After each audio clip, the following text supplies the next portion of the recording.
Bom dia, alunos do quinto ano, tudo bem com vocês? Hoje a nossa aula é de História e nós vamos começar a estudar esse livro aqui sobre a história de Santa Catarina.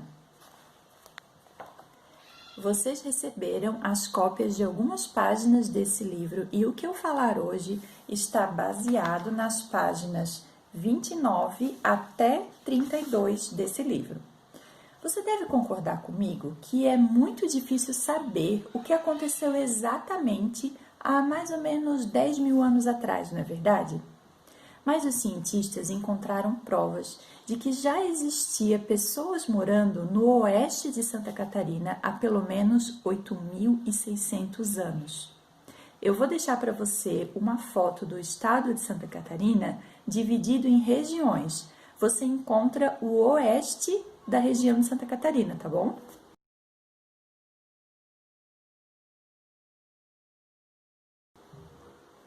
Encontrou? Era lá que viveram os primeiros habitantes. Os pesquisadores acreditam que essas pessoas chegaram lá através do Rio Uruguai, que é um rio que faz a divisa entre Santa Catarina e o Rio Grande do Sul. Essas pessoas viviam em pequenos grupos e eles eram nômades, quer dizer, vagavam em busca de comida e de abrigo. Eles acampavam em locais em que tinha comida e abrigo e também geralmente próximos a rios ou lagos, que era fonte de água essencial para a nossa vida. Quando o alimento ali acabava, se deslocavam para outro lugar. Alguns desses grupos costumavam viver em campos, em áreas mais abertas. Outros viviam em florestas, próximos de rios e de morros. Esses que viviam em campos são conhecidos como umbu, e os que viviam em florestas passaram a ser chamados de Humaitá. A diferença entre esses grupos não era só o tipo de local em que eles se estabeleciam, mas também pelo tipo de material que eles usavam para construir os seus artefatos. Em primeiro lugar, o que são artefatos? São os objetos que eles precisavam, por exemplo, flechas, dardos, anzóis, lanças, machados e outras coisas necessárias para quem vive numa floresta ou num campo, né? O grupo umbu fazia os seus artefatos de rochas mais frágeis, fáceis de esculpir, e também eles usavam ossos. Já o grupo Humaitá fazia os seus artefatos de rochas mais resistentes e também de pedras maiores, como o basalto. Os cientistas descobriram que o grupo Humaitá também tinha no pinhão a principal fonte de alimento. Sabe aquele pinhão que a gente come no inverno, que é bem gostoso? Você já comeu? Então, eles sabiam que no início do outono era a época de pinhão. Então, eles se deslocavam para a região da Mata das Araucárias. A araucária é a árvore que produz a pinha e dentro da pinha a gente encontra o pinhão. Eu vou deixar aí para você uma imagem da araucária e uma imagem da pinha com os pinhões.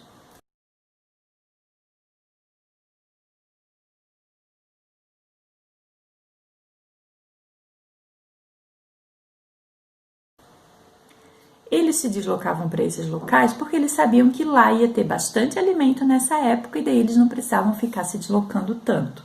E ficavam lá até acabar o inverno. Uma coisa que ajuda muito os cientistas a descobrirem como foi a vida no passado são as inscrições rupestres. São desenhos ou gravuras feitos em rochas ou em pedras.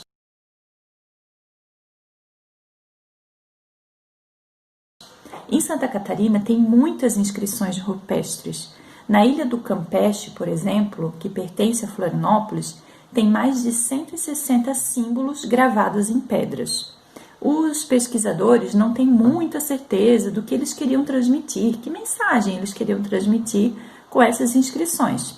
Alguns acreditam que tinha a ver com rituais, outros acreditam que eles queriam se comunicar com outros grupos, enfim, não há muita certeza sobre esse assunto. Uma outra grande fonte de informações são os sambaquis. Mas o que são sambaquis? A palavra sambaqui significa montes de conchas. Os sambaquis foram formados pelos primeiros habitantes do litoral de Santa Catarina, litoral próximo do mar, né? E isso foi feito há cerca de 6.500 anos. Esses povos que moravam no litoral, eles tinham uma vida um pouco mais fácil daqueles povos que moravam no oeste. Por quê? O mar é uma fonte quase infinita de alimento, então eles não precisavam ficar se deslocando tanto igual os povos do oeste. Era só eles ficarem morando perto do mar e ali ia ter bastante alimento. Eles comiam principalmente peixes e moluscos, frutos do mar, né? Camarão, ostra, marisco e outros. Já que esses povos ficavam fixos em um lugar, eles começaram a ter interesse em demarcar o seu território, sabe? Para outros grupos não invadirem o território deles. Então, o que eles faziam? Eles erguiam grandes montes de areia misturado com conchas de mariscos, ostras, ossos de animais, ferramentas e restos de alimentos. Ali naqueles locais, eles construíam as cabanas deles, faziam os rituais e também enterravam os mortos. O interessante é que alguns desses sambaquis ainda existem. Em Santa Catarina tem muitos. Tem até uma praia em Florianópolis que se chama Praia do Sambaqui. Também tem sambaqui em Joinville, em São Francisco do Sul, em Jaguaruna, em Laguna e em Tubarão. Todas essas cidades ficam em Santa Catarina. Mas por que os sambaquis são tão importantes? Porque neles os cientistas encontram muitas coisas que ajudam a entender como que aqueles povos viviam. Eu vou dar só um exemplo. Os pesquisadores descobriram que aqueles povos dominavam a tecnologia de lapidação de pedras e de ossos, e eles usavam isso para confeccionar anzóis, flechas e lanças. Também descobriram que eles faziam adornos usando as conchas e outros materiais, e esses adornos eram colares, cintos e pingentes. Os povos do Sambaqui desapareceram e faz muito tempo. Os pesquisadores não têm muita certeza de como isso aconteceu. Eles acham que isso pode ter acontecido em lutas com outro povo, que é o povo Carijó. Mais para frente a gente vai estudar sobre esse povo, eles também viveram aqui em Santa Catarina.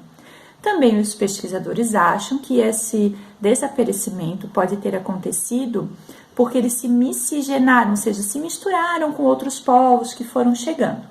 Enfim, não sabemos muito bem o que aconteceu.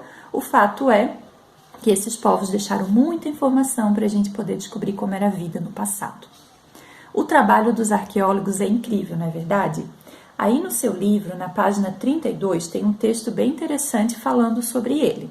Então vamos combinar assim, a sua atividade de hoje você vai ler as páginas 29 até 32 do seu livro e depois vai responder as perguntas que eu deixei lá no arquivo PDF e vai me mandar, tá bom? Um beijo e até a próxima aula!